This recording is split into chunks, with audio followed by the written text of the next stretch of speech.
एक ब्राह्मण रहते थे जिनका नाम था आत्मदेव। तेज तो ऐसा था मानो दूसरे सूर्य भगवान ही हो। ब्राह्मण तेजस्वी, वैदज्ञ, सत्कर्म अनुष्ठान करने वाला, और कभी उसके दरवाजे से कोई भिक्षुक वापस नहीं लौटा। इतना उदार हृदय वाला, देगा ही कुछ ना कुछ। पर पूर्व प्रारब्ध के अनुसार उनकी जो पत्नी थी उनका नाम था धुंधुली। पति का नाम आत्मदेव और पत्नी का नाम धुंधुली था। सुंदरी थी, कुलीन थी, पर लड़ाकू स्वभाव था, अपनी बात पे अड़ जाना। अब वो बड़े ज्ञानी थे, वेदज्ञ, वेद के ज्ञाता, इसलिए वो शांत रहते थे। लड़ाई घर में नहीं होती, वो लड़ने वाली ही बात करती थी, पर वो शांत रहते थे। जब घर में नहीं होती तो पड़ोसी से जाके भिड़ना, जरा जरा से कारण में।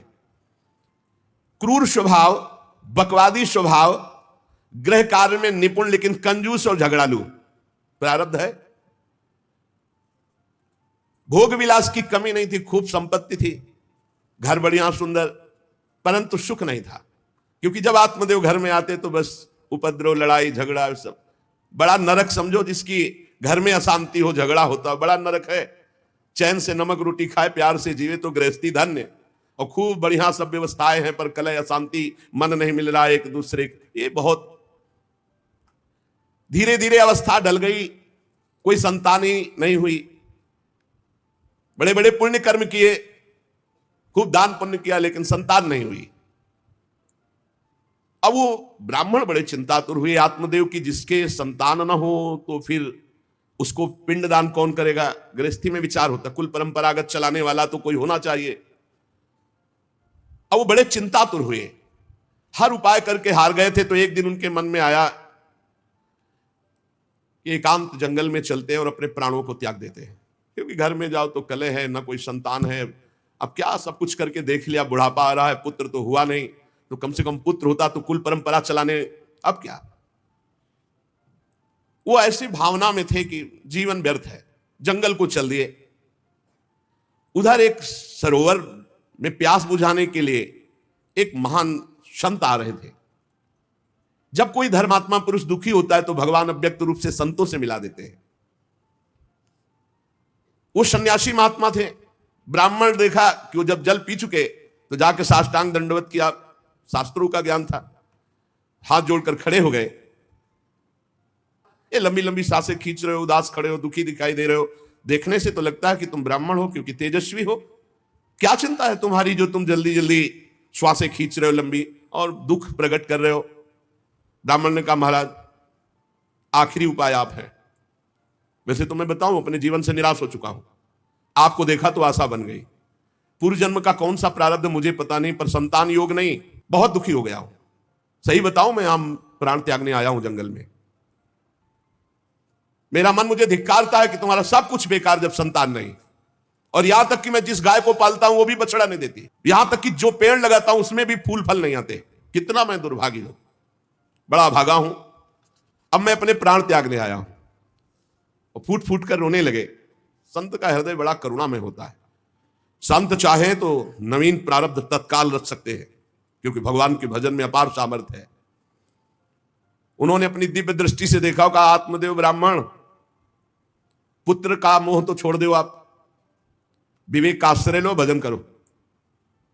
मैं तुम्हारी रेखा को देख रहा हूं, एक जन्म नहीं 7 जन्म तक कोई संतान है ही नहीं। देखो, संतान के पीछे मत पड़ो। राजा सगर, महाराज अंग, बड़े बड़े संतान में बहुत दुख भोगे हैं। अब तुम भजन करो, जंगल में निकल आए, भजन करो, संतान की आशा छोड़ो। ब्राह्मण ने कहा कि मुझे उपदेश नहीं, ये उपदेश नहीं, सब पढ़ा हूं, मुझे पुत्र चाहिए, पुत्र देव, नहीं मैं आपके सामने अभी प्राण त्यागता हूं, मुझे पुत्र चाहिए। ब्राह्मण का ऐसा आग्रह देख करके सन्यासी जी ने कहा कि देखो, विधाता के लेख को कोई मिटा नहीं सकता, चित्रकेतु का चरित्र पढ़ के देख लेना। दैव जिसके उद्योग को कुचल देता है वो सफल नहीं होता है। तुम्हें पुत्र सुख नहीं है। उन्होंने कहा, फिर हम कह रहे हैं बस अब पुत्र का आशीर्वाद दे ही दो, नहीं तो प्राण त्याग देंगे आपके सामने। सन्यासी जी ने देखा है तुम मानने ही वाले नहीं, तो उन्होंने योग बल से एक फल प्रकट किया, तपोबल से, और कहा, लो, योग तो नहीं तुम्हारे पुत्र का, पर मैं ये फल देता हूं, अपनी पत्नी को खिला देना, इससे बड़ा ज्ञानी महात्मा पुत्र पैदा होगा। तुम्हारी स्त्री 1 साल तक सत्य, शौच, दया, दान, ब्रह्मचर्य का पालन करे, एक टाइम अन्न खाए, तो और ये फल पाने के बाद 1 वर्ष के बाद ऐसा महापुरुष प्रकट होगा जो तुम्हारा कल्याण भी कर देगा, तुम्हारे पितरों का भी उद्धार कर देगा। वो योगी राज सन्यासी फल दिए। अब तो आत्मदेव बड़े प्रसन्न हुए क्योंकि कामना पूर्ण हो गई। फल लेकर आए। धुंधुली उनकी पत्नी थी जो लड़ाकू स्वभाव की, बड़ा क्रूर स्वभाव, दुष्ट स्वभाव, वैसे ही क्रूर स्वभाव था। आके कहा हो भाग्य, एक सन्यासी मिले, वो फल दिए और उन्होंने नियम बताया है कि 1 साल तक सत्य बोलोगी, पवित्र रहोगी, दूसरों को दान करोगी, एक समय तुम अन्न खाओगी और बहुत शुद्ध स्वभाव वाला महात्मा बालक पैदा होगा, ये फल खा लो। तो उन्होंने कहा कि फल तुरंत थोड़ी खाया जाता, नहा धो के बड़े पवित्रता से खाया जाता, लाओ और जाओ, आप निश्चिंत रहो। बोलने अगर हमारे सामने पाल, तुम्हें विश्वास नहीं, डरते भी थे, घर के बाहर हो गए। अब वो कुटिल स्वभाव की थी, क्रूर स्वभाव की। उन्होंने अपनी बहन को बुलाया और रो रो के कहने लगी कि बहन मुझे बड़ी चिंता हो गई, समस्या आ गई। क्या? बोले पंडित जी जो ये फल लाए हैं, फल से गर्भ रह जाएगा। पहले तो नियम बता गए हैं कि 1 साल तक झूठ नहीं बोलना, पवित्र रहना है और दूसरों को दान देना, एक समय अन्न खाना है। अब हम तो बड़ी भयभीत हैं कि जब पेट में गर्भ बढ़ेगा तो भोजन कम हो जाएगा, पेट बढ़ेगा तो भोजन कम हो जाएगा। ये तो मैंने कर नहीं सकती क्योंकि 3 बार तो हमको अच्छा भोजन चाहिए, पंडित जी का 1 बार खाना, ये तो हो नहीं सकता। अच्छा गर्भ बढ़ा, पेट बढ़ा, खाया पिया जाएगा नहीं, बहुत परेशानी उसमें लगेगी। और कहीं दैववश से अगर डाकू आ गए तो भाग भी नहीं पाऊंगी। चलो डाकू ना आए, कहीं आग लग गई घर में, तब तो हम जल के मरी जाएंगे क्योंकि गर्भ पेट में, ये तो हमसे नहीं। और फिर गर्भ निकलते समय सुना बहुत कष्ट होता है, ये सब हमसे नहीं होने वाला। देखो एक क्रूर स्वभाव की नकारात्मक सोच। और कहीं प्रसव काल में गर्भ टेढ़ा हो गया तो हम तो मरी जाएंगे, ये तो हमसे नहीं होगा। और अगर गर्भ हमारा बड़ा होने लगा और घर में ननद आ गई तो सब माल मत्ता समेटती रहेगी, हम तो कुछ लड़ ही नहीं पाएंगे क्योंकि लड़ने लायक नहीं रहेंगी। ये सब विचार करके उसका, ये सब हमसे नहीं होने वाला। तो उनकी बहन ने कहा सोच क्यों करती हो? ठीक इसी समय हमें अनुभव हुआ है 2-4 दिन में, इसी महीने में, कि हमारे पेट में है, तुम हमारे पति को धन दे देना और गर्भवती का नाटक करो और जब हमारे बच्चा होगा हम तुम्हारे यहाँ पहुंचा देंगे और हम अपने आप शोरगुल कर देंगे कि बच्चा मर गया, कौन देखने आता है, और पति को पैसा दे देना। हाँ ये तो बढ़िया बात रही, बढ़िया विधान बन गया, जैसे को तैसे मिले तो बढ़िया विधान बन गया।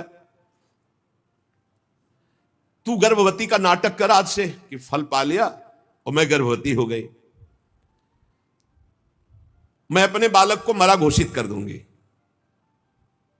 और ये जो फल लाए हैं इसकी परीक्षा के लिए जो गऊ है उसको पवा दो। जैसा उनकी बहन ने कहा था वैसे ही धुंधुली ने सब कर दिया।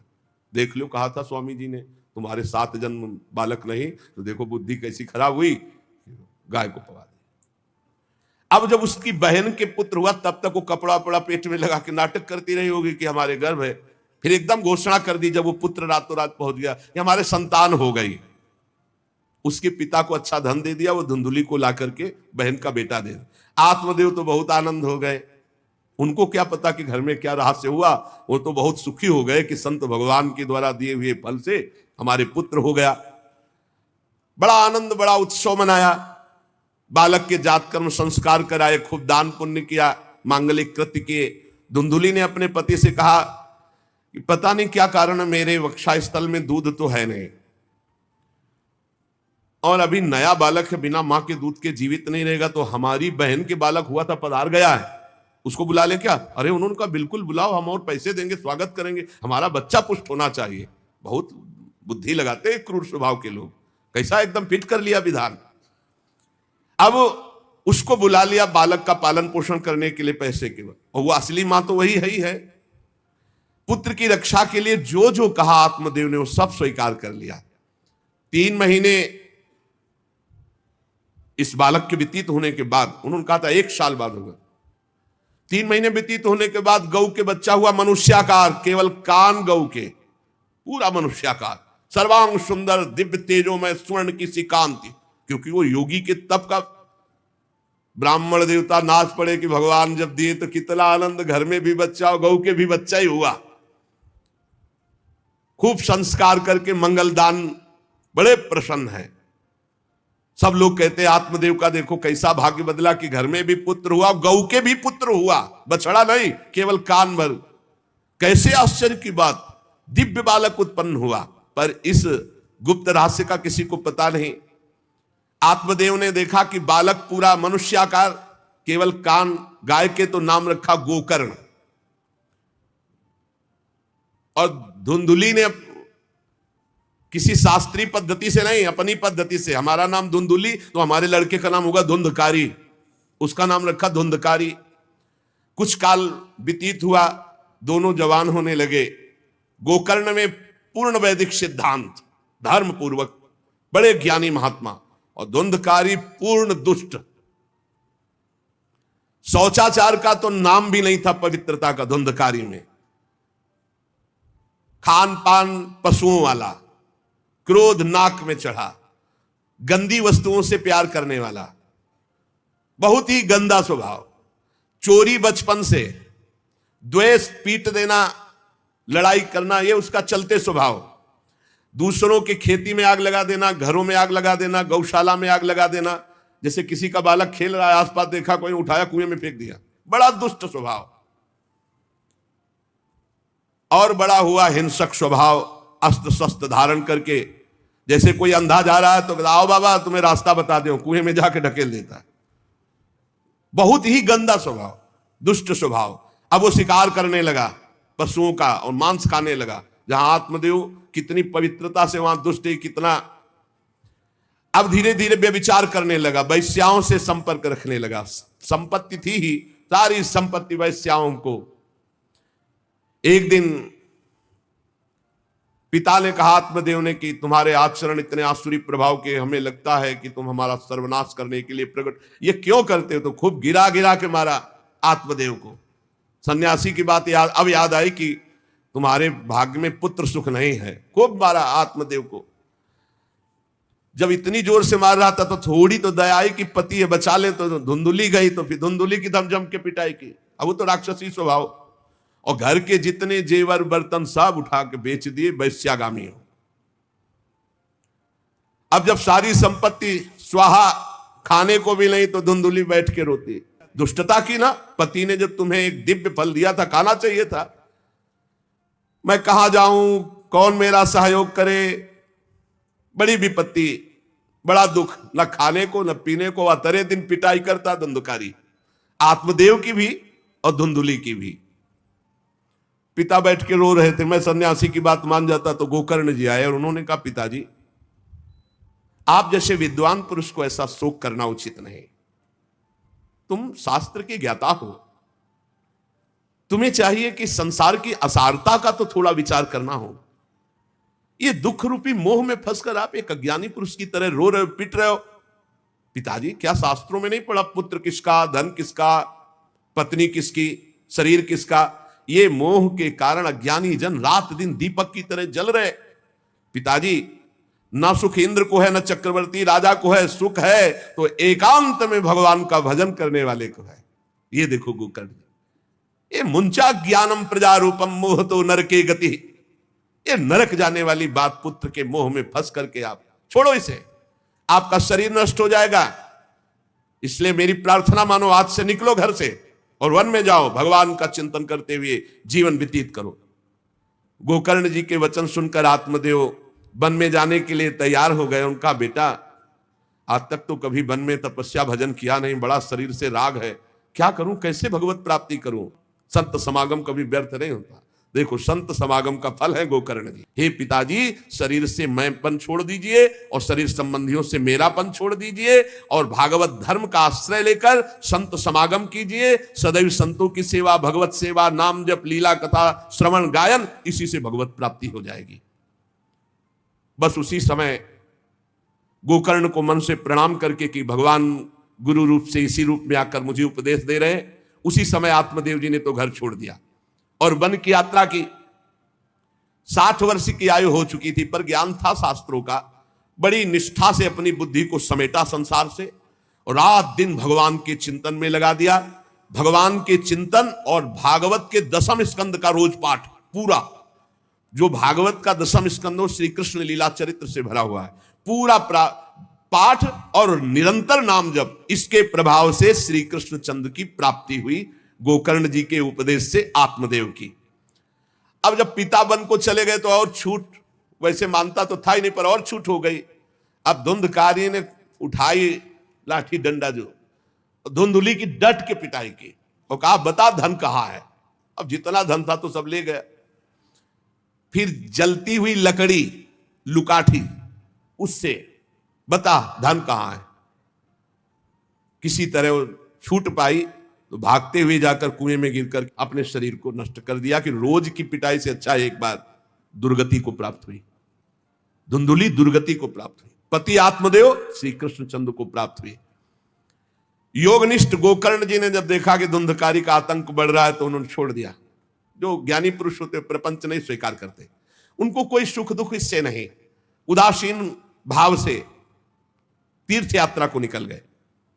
धुंधकारी ने 5 वैश्याओं को अपने संग में रखा, सब नौजवान वैश्याएं। अब उनके लिए पशुओं का मांस चोरी करके उनकी मनोकामनाएं पूरी करना। बुद्धि भ्रष्ट थी, आचरण भ्रष्ट थे, क्रूर कर्मा। एक दिन उन वैश्याओं ने कहा कि हमको तो हार नहीं पहनाया आज तक, कामना होती है। अब 5 को हार लाने के लिए तो बहुत रुपया चाहिए। मौत की भी उसको कोई भय नहीं रह गई थी। वो जिसको देखता काट करके जो मिलता धन एकत्रित करके 5 के लिए सुंदर आभूषण हार। अब हिंसा में उतरा जो, तो उसके लिए क्या। स्त्रियों ने सोचा कि नित्य नवीन चोरी करता है, आज हमने हार के लिए कहा तो 5 के लिए व्यवस्था कर दिया। पकड़ा जाएगा, जब ये पकड़ा जाएगा तो राजा इसे फांसी देंगे तो हमको भी 5 को फांसी मिलेगी। मरना तो है ही है ना इसे। 5 ने विचार किया मरना तो है ही, राजा फांसी देगा तो हम ही फांसी दे देती है तो कम से कम हम तो बच जाएंगे। बुरे कर्म का बुरा ही परिणाम होता है, कुछ भी कोई कर ले। धुंधुली कुएं में शरीर त्याग करके दुर्गति को प्राप्त हुई। ये जब जिन वैश्याओं के लिए प्राणों की बाजी लगा करके सब कुछ ला रहा, जानते उनका प्लान क्या बना कि ये चोरी करता है, पकड़ा जाएगा, फांसी की सजा होगी, मारा ही जाएगा। और जब ये पकड़ा जाएगा तो हम भी पकड़ी जाएंगी, तो फांसी की सजा इसको होगी तो वही हम दे देती हैं, तो हम तो बच जाएंगी और सारा धन लेके रात्रि में निकल लेंगी 5 ने गुप्त रूप से ऐसा संकल्प बना लिया।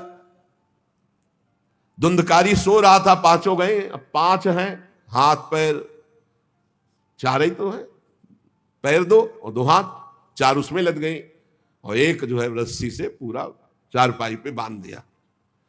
और जब उसकी आंख खुली तो रस्सी गले में डाल करके फांसी लगा रही पड़े पड़े। पर वो बहुत पापी आदमी, जल्दी मरने वाला तो था नहीं, खूब गला दबाया। अब बड़ी चिंता हुई वैश्याओं को कि अगर मरेगा नहीं तो हमें काट डालेगा ये। तो रसोई से जो कोयला जला हुआ आग था उसके मुंह में भर बगार बगार के शमशी से, अरे पापी की बहुत दुर्गति होती। दहकते हुए अंगारे उसके मुंह में और खूब कस के गला दबा, छटपटा कर पीट पीट के मार डाला धुंधकारी को। और उसके शरीर को वहीं घर में एक गड्ढा बना के 5 ने गाड़ दिया। और वो सारा माल मत्ता पैसा सब कुछ उनको पता था। उन दुष्ट स्त्रियों ने बहुत तरह से मार मार करके धुंधकारी मुंह में अंगारा, गले में रस्सी, मार डंडों से मार मार के मार डाला। बहुत बुरी तरह मारा धुंधकारी को। अब जब दिन में निकलना चाह तो लोग, आज धुंधकारी नहीं देखा, बोले प्रीतम किसी कार्य से बाहर गए हैं और असर लगाकर 5 माल मत्ता लेके भाग गए।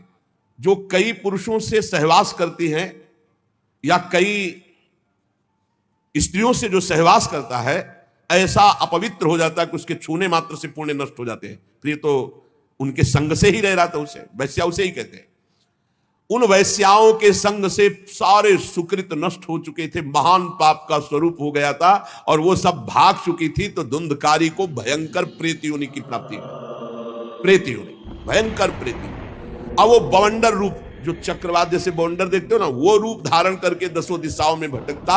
और प्रेत को स्वयं से पानी पीने के लिए कोई सुविधा नहीं। ऐसा नहीं नदी के किनारे रह रहा तो पानी पी लेगा, वो किसी को पकड़ेगा तब उसके द्वारा जो उसको पानी पिलाया जाएगा वो उसको मिलेगा। ऐसे पानी नहीं पी सकता। ना कुछ खा सकता है, ना कहीं विश्राम कर सकता है, वो बस हा दई चिल्लाता हुआ रोता हुआ भटकता है। प्रेत योनि बड़ी भयानक होती है। जब तीर्थ यात्रा करके गोकर्ण जी लौटे तो सुना कि धुंधकारी का लापता, मार डाला गया। तब उन्होंने फिर गए और वहां पिंडदान किया धुंधकारी के लिए भी। बड़े महात्मा थे गोकर्ण, श्राद्ध किया और काफी तीर्थों में मंत्रानुष्ठान किया कि इसका कल्याण हो जाए। ये सब करके लौटे आए अपने पिता आत्मदेव के घर में। रात्रि में कोई देख ना पावे इसलिए सीधे अपने घर में गए और शयन किया। और वहीं गड़ा था धुंधकारी, प्रेत आत्मा बन के वो मड़रा रहा था। वही प्रेत आत्मा ऐसे को नहीं छूती जो भगवान का भजन करते। देखो, अब ये धुंधकारी ने देखा कि गोकर्ण आए हैं तो उसको तसल्ली हुई कि महात्मा हमारा कल्याण कर देगा। वो प्रकट हुआ, भेड़ा बना। धुंधकारी पहले भेड़ बना बड़ा, और ऐसे गोकर्ण जी ने देखा कि दरवाजा तो बंद था, भेड़ कहां से आ सकता है। तुरंत भैंसा बन गया, तुरंत इंद्र रूप धारण कर लिया, भयावा प्रिय, ऐसे कई रूप बदल। तब उन्होंने कहा ये विपरीत अवस्था, इसका मतलब ये प्रेत है, क्योंकि ऐसी विपरीत निंदनीय और बंदनीय दोनों रूप धारण कर रहा है। दुर्गति को प्राप्त हुआ प्रेत आत्मा है। वो डरने वाले तो थे नहीं, ज्ञानी महात्मा थे। गोकर्ण ने कहा, कौन है तू? प्रेत है, पिशाच है, राक्षस है, क्या है ये? क्या नाटक कर रहा है? कभी भेड़ बनता है, कभी भैंसा बनता है, कभी इंद्र बनता है, कभी ये रूप। कौन है तू? ये अधोगति को प्राप्त कैसे हुआ तू? गोकर्ण जी डरे नहीं। अगर सच्चा महात्मा न हो तब तो भयभीत हो जाए। गोकर्ण जी सच्चे महात्मा है। अब वो चिल्ला चिल्ला के केवल रो रहा, एक शब्द भी नहीं बोल पा रहा। तो गोकर्ण जी समझ गए अधिक पाप होने के कारण ये बोल नहीं सकता। तब अंजलि में जल लिया और कई मंत्रों का जाप किया और फिर उसके ऊपर फेंका। जे भी फेंका तब बोल पाया, भैया मैं आपका भाई धुंधकारी हूं, बचा लो, मेरी भारी दुर्गति हो गई। मैं तुम्हारा भाई हूं, मैं धुंधकारी हूं। अब मुझे बहुत कष्ट हो रहा, पश्चाताप हो रहा, मैंने सब कुछ नष्ट कर दिया, धर्म भ्रष्ट पापाचारी। अब मेरी बड़ी दुर्गति है। उन उल्टा वैश्याओं ने मुझे तड़पा करके मारा है। मैं कुछ कर नहीं सकता इस समय।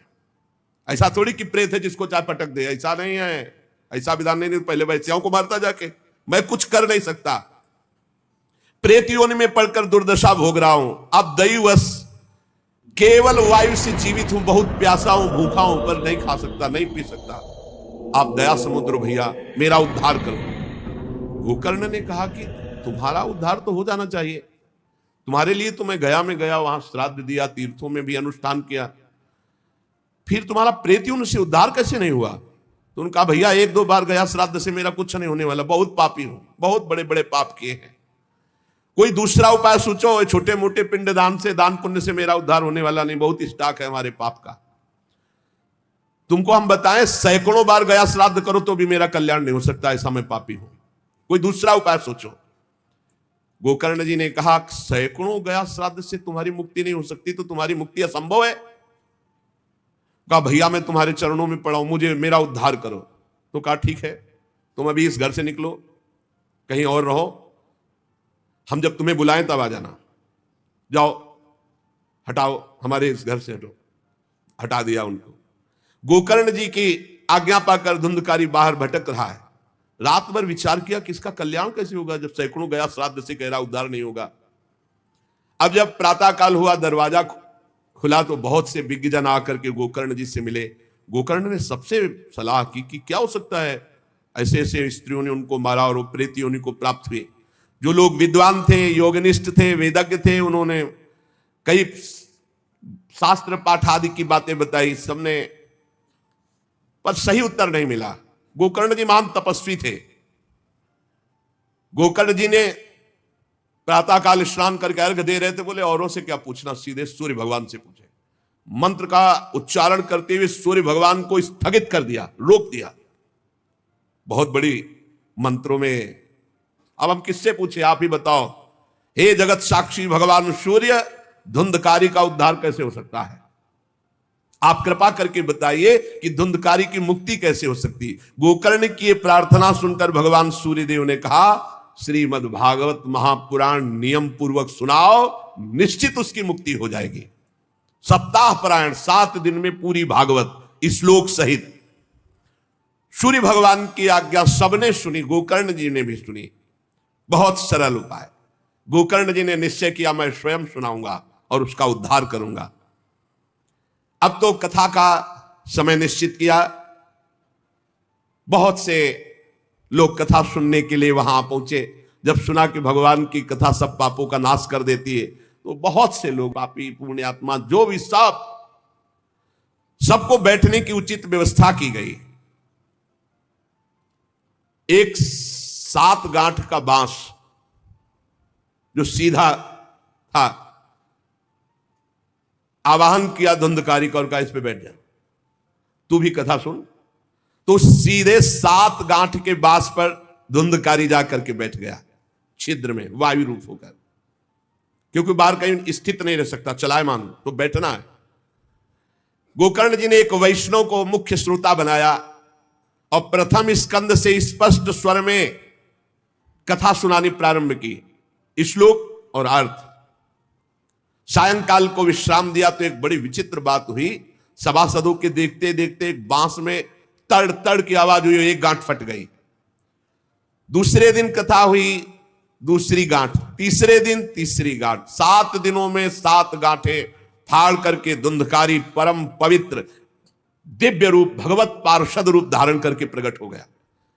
धुंधकारी का श्याम वर्ण पीतांबर धारण के, तुलसी की माला, सिर पर मनोहर मुकुट, कानों में कमनी कुंडल, सामने आकर गोकर्ण को प्रणाम किया और कहा, भाई अब मैं भगवत पार्षद बन गया, प्रेत योनि से मुक्त। 7 दिन में भयंकर पापात्मा धुंधकारी श्री भगवान की चर्चा सुनने के कारण भगवत स्वरूप हो गया।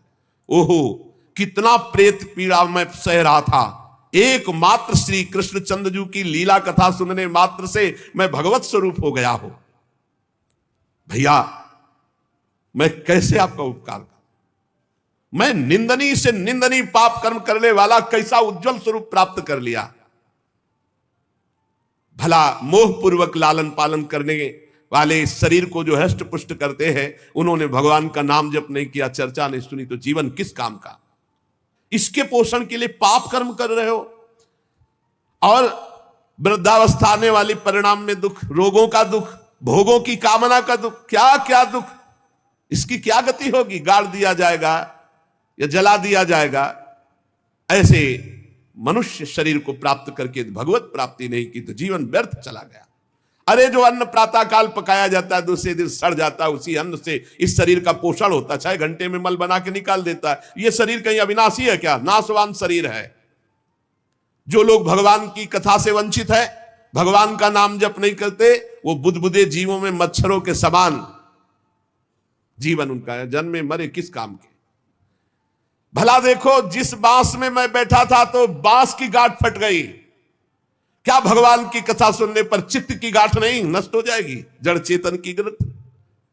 इसलिए धन्य है वो जो भगवान की कथा सुनने में अपना समय व्यतीत करते हैं। धुंधकारी ऐसी बातें कह रहा था, सबने देखा जय घोष करते हुए नमो नमः नमो नमः, और एक दिव्य विमान आया। भगवान वैकुंठ नाथ के पार्षद, मंडलाकार तेजो में विमान, और सबके देखते देखते कहा, धुंधकारी आओ। और वो दिव्य पार्षद रूप विमान पे चढ़ा। जब विमान पे चढ़ के जाने लगा तो गोकर्ण जी ने रोक दिया, रुको, ये क्या? कथा तो शास्त्रों लोगों ने सुनी, तो आपको शास्त्रों विमान लाना चाहिए और सबको बैठाल कर ले जाना चाहिए, क्योंकि हमारे सुनाने में कोई भेद नहीं था और ये सुन भी सब ध्यान से रहे थे। तो भगवत पार्षदों ने कहा, आपके सुनाने में कोई भेद नहीं था, पर सुनने में भेद हो गया है, श्रवण भेद हो गया। ये उपवास करके बिना कुछ खाए पिए रात दिन कथा का ही चिंतन करता रहा, मनन करता रहा, इसके कारण इनको भगवत पार्षद रूप मिला जा रहे। और ये कथा सुना भर है, मनन नहीं किया, मनन विषयों का हुआ, इसलिए विमान पे नहीं। ये निराहार रहकर 7 दिन में चर्चा सुनता और रात भर उसी का चिंतन करता, उसके प्रभाव से परम पद का अधिकारी हुआ। इसलिए जो मननहीन है, जिनको गुरुवचनों पर विश्वास नहीं है, जो कथा में चित्त की एकाग्रता नहीं है, वो फल भेद हो गया, वो भगवान के दिव्य धाम में एक बार में नहीं जा सकते।